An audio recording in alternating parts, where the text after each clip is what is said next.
Montana Territory, autumn of 1883. The wind smelled like coal smoke and dust when the train hissed to a stop at the edge of nowhere. Bethany Dorsey stepped down from the last car, her boots sinking slightly into the cracked, dry earth of what was supposed to be her new home. She clutched her carpet bag tight, heart-thudding, eyes sweeping over a station platform with no one on it but her. The sign above her read, Dovetail. The letters were half-faded, and the depot behind her looked more like a leaning barn than a place meant for people.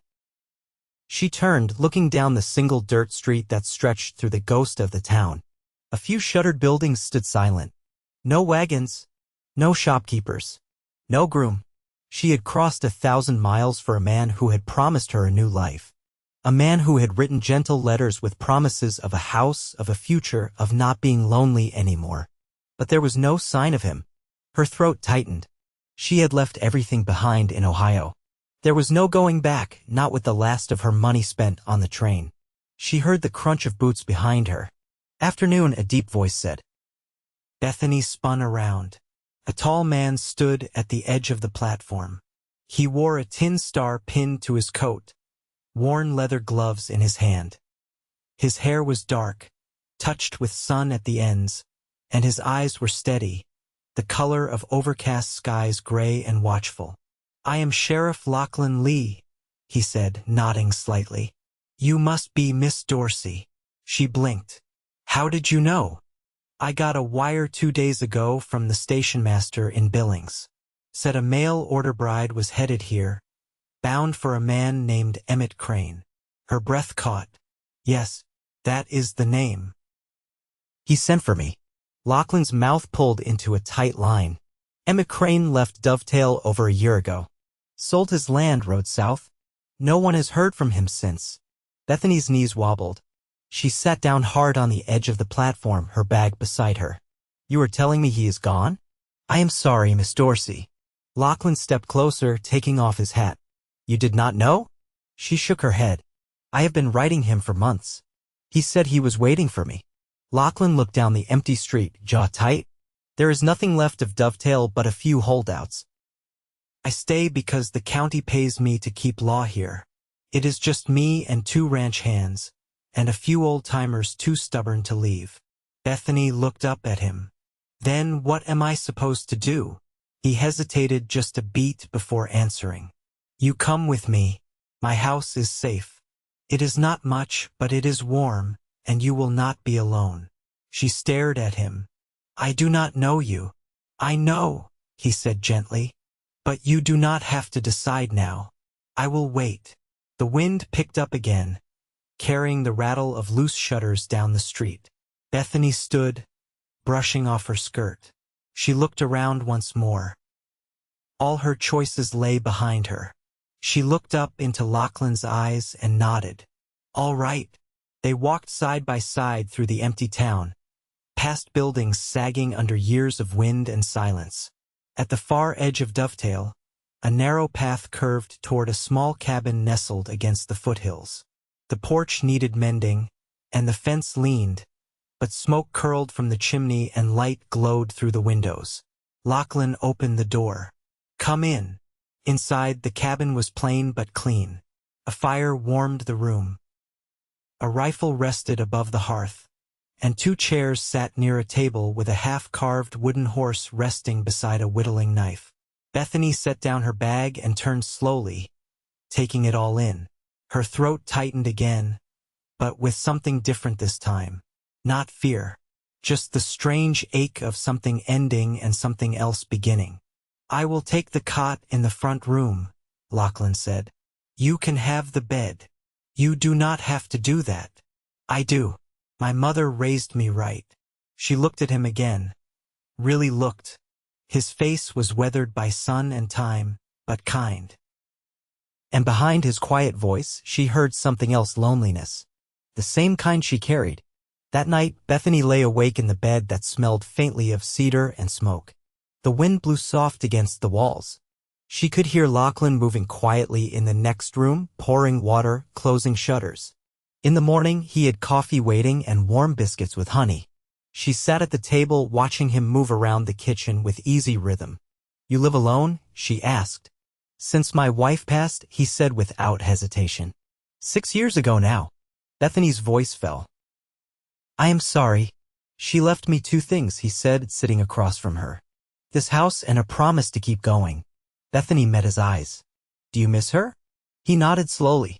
Every day. But it is different now. You learned to carry it. She folded her hands in her lap. I was not running from anything back east. Just tired of waiting for life to change. Lachlan looked at her, then reached for the coffee pot. Maybe it just changed. They spent the next few days in a quiet rhythm. Lachlan showed her how to gather kindling from the hill behind the cabin, how to check the traps he set for rabbits.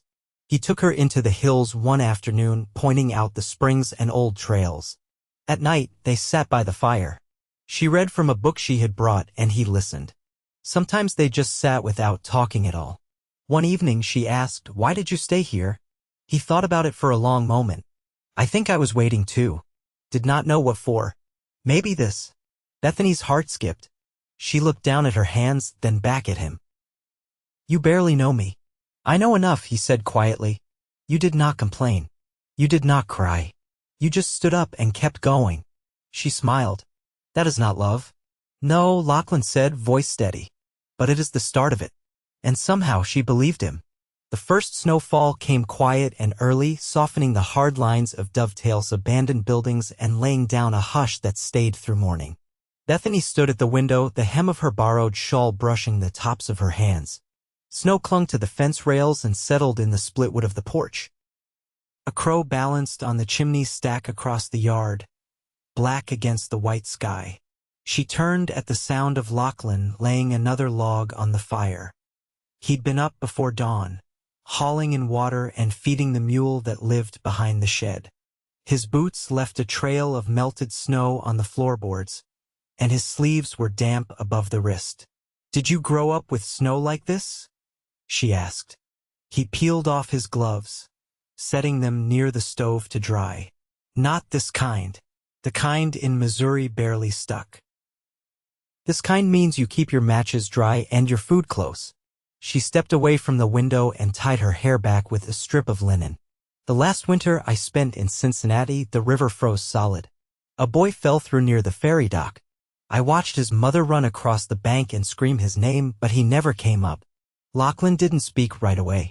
He stirred the fire with a long iron poker, watching the flames catch at the new log. I was 10 when my father died on the trail, he said finally. Fell from his horse and split his head on a rock. My uncle buried him under a stand of pines near Fort Benton. I remember thinking the wind sounded different without him. Bethany drew in a slow breath. I think the world tilts just a little when someone you love disappears.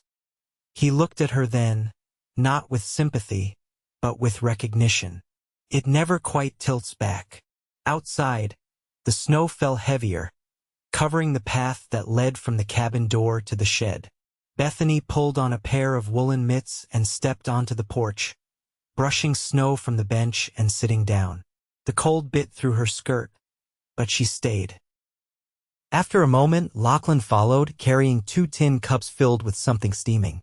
He handed one to her and sat across from her on the steps. Dried apple cider. I saved a bottle from last year's batch. She sipped, the warmth surprising. You make this yourself? I trade with a Bannock man who passes through in the fall. He gives me apples and dried choke cherries in exchange for bullets and salt.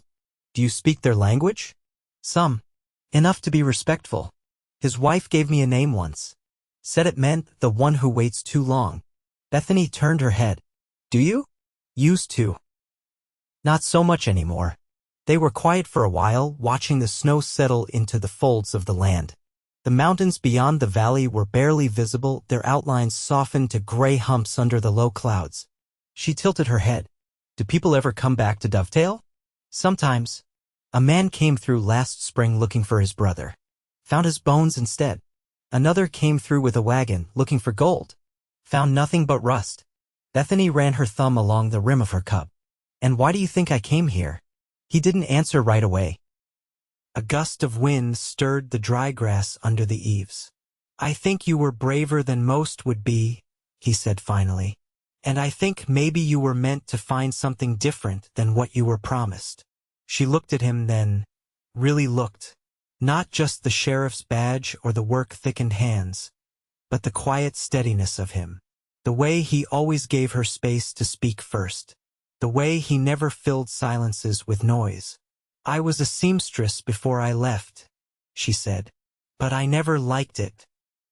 My hands ached at the end of every day, and the women I sewed for never once remembered my name. He leaned back against the porch rail. What would you rather do? I don't know. Something where what I do lasts longer than a season. He nodded like that made perfect sense. Well, I've got a roof that needs shingling come spring, a mule that needs a better harness, and a shed with a hole in the back wall. Bethany laughed, the sound surprised out of her. That's hardly a calling. It's a start, he said, watching her with something softer than amusement. And it's something that will last. The snow kept falling, but slower, now heavier. Bethany finished her cider and stood brushing flakes from her skirt. She held out her cup. Lachlan took it, their fingers brushing. I'll help you fix that shed, she said. But I'm not patching that roof without a ladder. He smiled, not wide, just enough to crease the corners of his eyes. Deal. That night, Bethany lay in bed listening to the wind press against the walls, and for the first time since she stepped off that train, she didn't feel lost. She felt placed, like a stone finally settled into the shape it was made for. By late November, the light in the valley shortened to a pale stretch between dawn and dusk. Bethany rose with it each morning, tugging on her shawl against the draft that crept in where the window frame had shrunk from the cold. Lachlan had promised to fix it once the weather let up, but for now she lived with the chill and the way her breath curled in the air when she leaned close to the glass. She'd taken to keeping the hearth burning steady throughout the day, feeding it with split juniper and pine from the stack behind the shed. Her palms had roughened from the axe handle, and she'd stopped flinching at the sound it made striking wood. One morning after breakfast, Lachlan stood at the door, lacing his boots.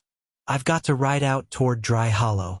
Old man Thacker hasn't sent word in weeks, and he's got no family near. Bethany folded the last dish towel and set it on the shelf. Is it far? Half a day there, half back. If the trail's not drifted over. He glanced toward her. You'll be all right here? I've been alone before. He hesitated, then nodded once. There's shells in the drawer if you need them. Rifles loaded, but safe's in the corner. She didn't answer that. Just walked him to the porch and handed him his scarf. The wind had picked up again, carrying with it a sting sharp enough to numb the skin. He adjusted the scarf around his neck. I'll be back before dark. The mule's hooves crunched over the crusted snow, and she watched him ride until he vanished beyond the ridge. Inside, the cabin felt larger without him. She moved through it slower, listening to the silence. By midday, she had washed the linens, swept the hearth, and stitched a patch into the elbow of Lachlan's coat. She found herself checking the window more than once, looking for the familiar shape of him returning. The sun dipped low by afternoon, casting long shadows across the floorboards. She lit the lantern early and set it in the front window. When the knock came, it was soft 2 raps, then stillness. Bethany kept her hand on the rifle's stock as she opened the door. A girl stood there. No older than 16, with a loose braid and a shawl too thin for the weather. Her cheeks were windbound and her boots were soaked through. Bethany stepped aside at once. Get in before the cold takes your fingers. The girl hesitated, then nodded and crossed the threshold.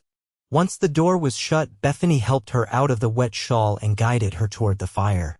I'm Bethany, she said, kneeling to unlace the girl's boots. How far have you come? From the old silver camp, the girl murmured. Wichita Pass. Mostly gone now. My brother left weeks ago to find work near the rail line.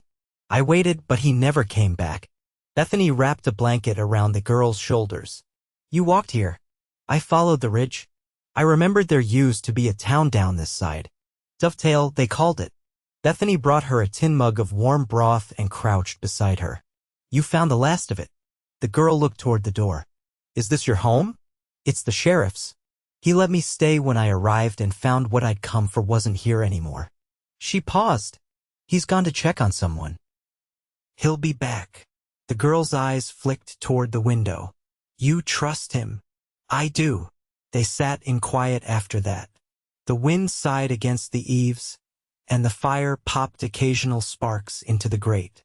Bethany found herself watching the girl as she ate, how she held the mug with both hands, how her shoulders slowly unknotted under the warmth.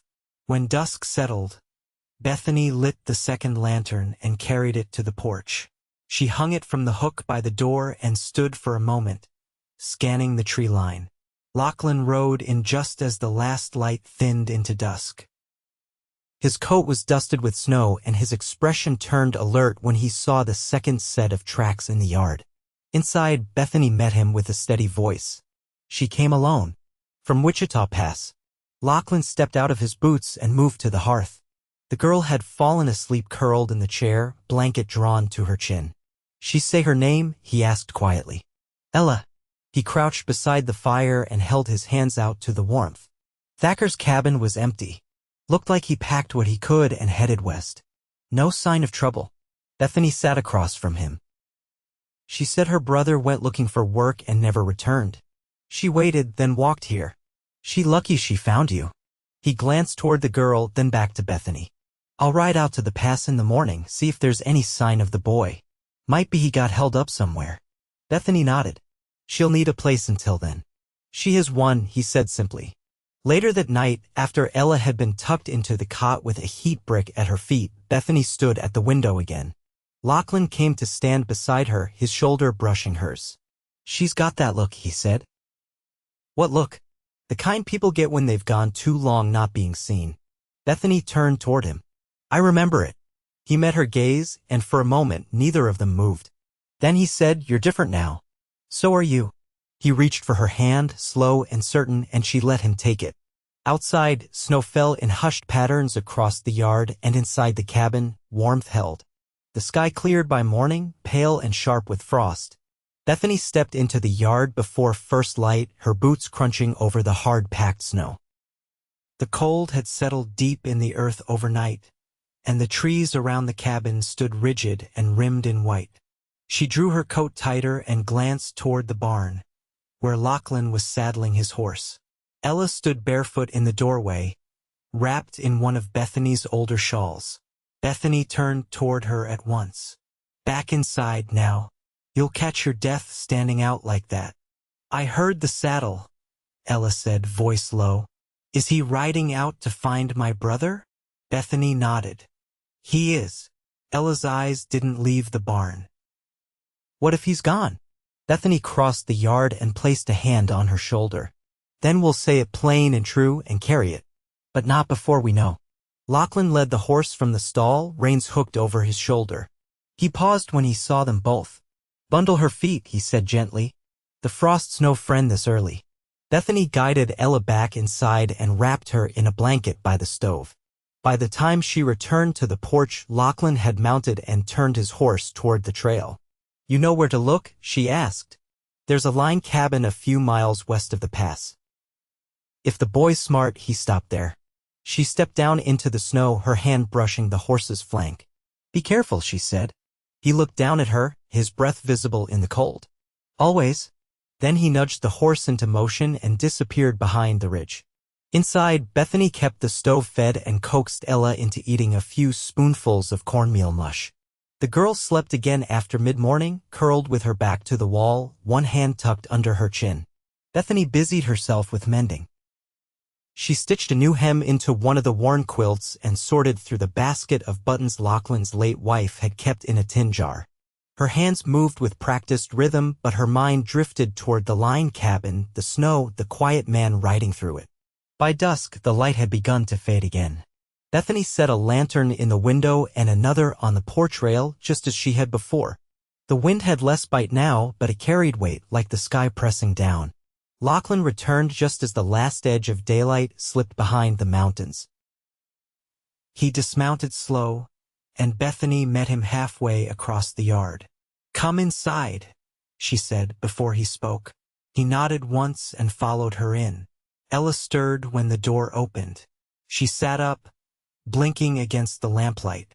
I found him, Lachlan said. He was holed up in the line cabin like I hoped. Weak from fever, but alive. Ella's eyes welled. Is he coming here? He's riding with a trapper I know, name of Kersey. Good man. They'll reach the cabin by morning. Bethany laid a hand on Ella's back, steadying her. Lachlan removed his coat and set it near the fire. He rubbed the stiffness from his hands, then glanced toward Bethany. He's young. Should heal if he's got rest and food. I'll make sure he does, she said. Later, after Ella had settled back to sleep, Bethany ladled a bowl of stew and set it in front of Lachlan. He ate without hurry, his shoulders still tense from the cold. You didn't have to go that far, she murmured. He met her eyes. Yes, I did. The room fell quiet again, the fire popping soft behind them. Lachlan set his spoon down and rested his hands on the table. You don't have to stay, he said. Once the weather breaks. If you want to leave. Bethany folded the edge of the dishcloth she'd been holding. I know that. I just don't want you thinking you owe me something because I kept you warm and gave you a roof. I don't. He nodded once, but didn't look away. I've been thinking, she said, voice low. There's a bit of land behind the cabin. South-facing, not too steep. I could plant vegetables come spring. His expression shifted, not quite surprise, but something close. You want to stay? I want to stop waiting for the next thing to fail. He leaned forward, elbows on his knees. You wouldn't be alone. I know. Neither of them moved for a long moment. Then Lachlan reached across the table, his hand closing around hers. I'd like to build a door for the back wall, he said. One that opens toward the hills, not just the town. Bethany's fingers curled around his. Then let's build it. The firelight flickered across their hands, joined steady between them. Snow still blanketed the world outside, but inside the cabin, the thaw had already begun. The shovel bit into frozen earth with a dull thud, and Lachlan leaned his weight into it, breath rising in small clouds. The sun had begun to warm the south edge of the cabin's wall, melting snow in rivulets through the grass. Bethany knelt nearby, sleeves rolled and hands red from cold clay as she marked the perimeter of the garden bed with stones she'd hauled from the creek earlier that morning. Ella's brother, Micah, rested on a cot in the lean-to they'd cleared of old tools. He was still thin, but the fever had broken 2 days ago, and now he sat up to eat, asking questions with a voice ragged but steady. Ella barely left his side, only slipping out to fetch water or grind oats. Bethany tamped down a corner of earth with the heel of her boot and stood, brushing her palms together. I want to try cabbage and carrots. Maybe a row of peas along the fence. Lachlan looked up at her, squinting into the sun. You've got an eye for the land. I watched the melt. This spot holds warmth longer than the rest. He stepped closer, resting the shovel against his hip. You see things most folks miss. She tilted her head. You're not most folks. He smiled, slow and quiet. Reckon I'm not.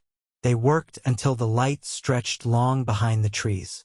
Inside, Bethany ladled broth into 3 bowls while Ella helped Micah sit upright.